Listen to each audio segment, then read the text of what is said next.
Завтра, хоть сегодня, хоть завтра. Я надеюсь, это не настоящее. Опять вранье.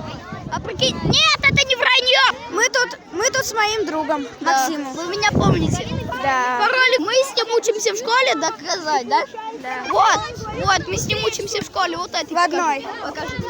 Не, в этом классе лучше даже не будем. Лучше не буду. А то придут, а? Ага. Ядерная бомба либо горится.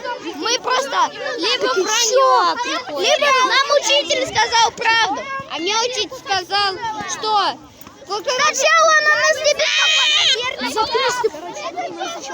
Много чего происходит опасно. Опасное? Вот сейчас происходит война на Украине, мы в России. Да, ведь, Лёх? Ну да. У нас год назад, короче, тоже такое было. И мы опять же зимой, зимой тоже вышли. Смотрим, они хотят еще делать.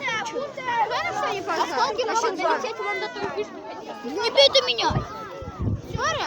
Серьезно, хватит. Чтобы тебе бошку открутить. На щелбан. Что школа не горит на 10 щелбанов. Охуй. Ну значит, ты уже поспорь, если не боишься. Я думаю, это не вранье. Мне мама сказала, если бомба, то вас отпустят домой. Если не бомба, типа ничего нету, то домой. Ой, то и в класс пойдете. Блин. Нет.